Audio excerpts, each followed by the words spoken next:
age verification. That's what I want to talk about. I want to enlighten you with a couple of notes.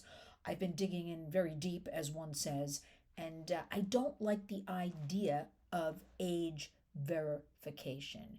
Now, what does that mean? Well, age verification on major tech platforms is being sold to us, right, to the public, as kind of a quick, the only way, it's a quick fix.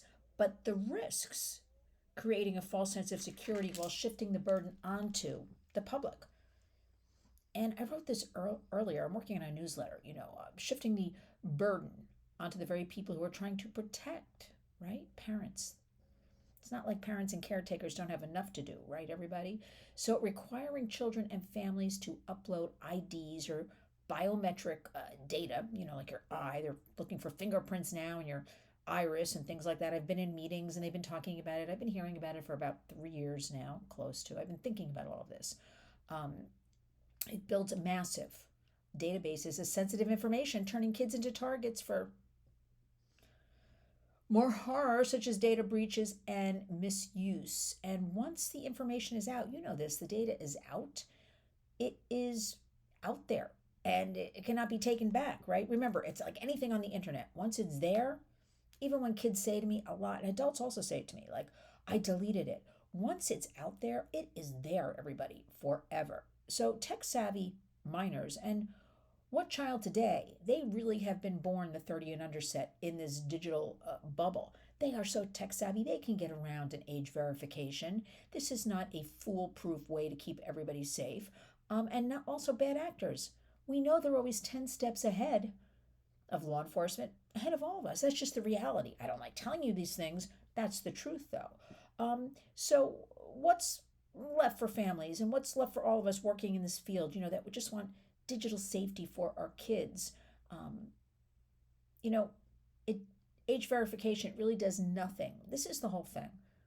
There's always all these ideas coming forth and people saying things, but age verification really does very little, next to nothing, to address the root of the problem. That's what we're getting at, the root of the problem. It does not stop predators from entering platforms, it doesn't fix the algorithms driving exposure. As we know, we've got plenty of studies now to harmful content aimed at our kids, and it doesn't hold companies responsible or accountable for these environments they create.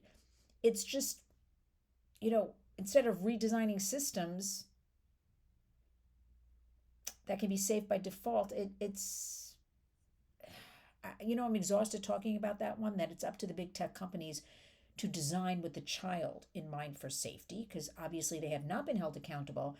And we know from the history of them, until they are held accountable with either regulation, legislation, and hits them in the wallet, they're going to do nothing.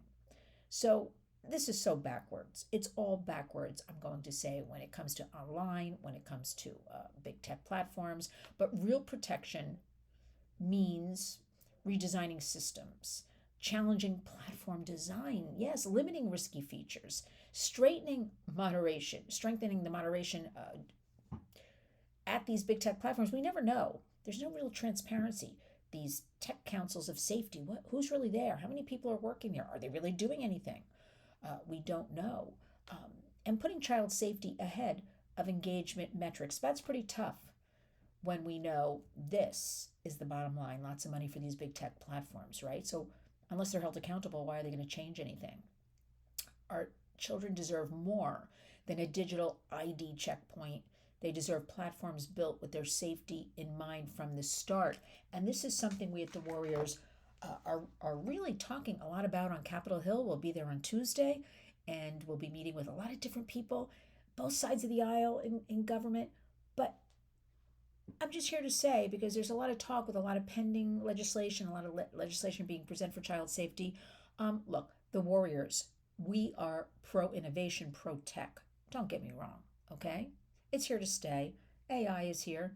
We're not getting rid of it, but let's have some realities. Let's have, a pause on AI for a little bit until we do some more research, how it affects kids, how it harms, how we're going to make this all work for kids and parents and teachers and all of us, right? How we can make the AI work for us, not we work for AI.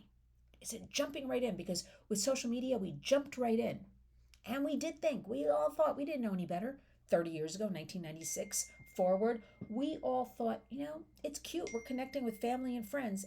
Don't mind the bell. Just a friend in Florida. Uh, Actually, a colleague giving me some updates about things. But anyway, have we learned nothing from that history of what we now have proof from lots of doctors, medical doctors, psychologists? We have a youth mental health problem. We have two court cases recently with whistleblowers from these companies, big tech companies coming forward, such as Meta, with internal memos and what they experienced, giving us all this information. And a lot of people are proposing this age verification, but again, it does not get at the root problem of what's going on. So let's come together. That is not the way. Let's work on other things, such as, like it or not, no social media, 16 and under. Is that going to get rid of the problem? No, because kids are tech savvy and they have a way, they know how to get around things, but it's a dent. It's intervention. It's something, right? Instead of give me your thumb, your fingerprint, give me your eye print, putting more massive information out there for AI. That's what it's all about. Age verification does not work. Let's kick it to the curb. Let's come up with new ideas. But the bottom line here is root cause, holding big tech accountable in some way, shape, form for putting a product out that helps all of us. So don't put the burden on kids and parents. Big tech, you're making trillions, whatever comes after trillions of dollars off the backs of our kids, our families. Do something, step up, okay? Because now we're in the realm of AI. And yes, parents must. This is part of your daily routine now. It's the world we live in. You must also step up. We all must step up as grandparents, as parents, and know what's going on online, what the platforms are, what the kids are looking at, what could the predators, and we have to have the conversations. I'm sorry, I have to keep saying it like a broken record. Talk to your kids, open and honest communication, be involved in their lives, 5-10 minutes a day, know what's going on. You know what? Community creates change. So I'll fight in Washington for you. I want you to fight within your own home and community. Spread the word. And when you wake up each and every day, go out and be a warrior.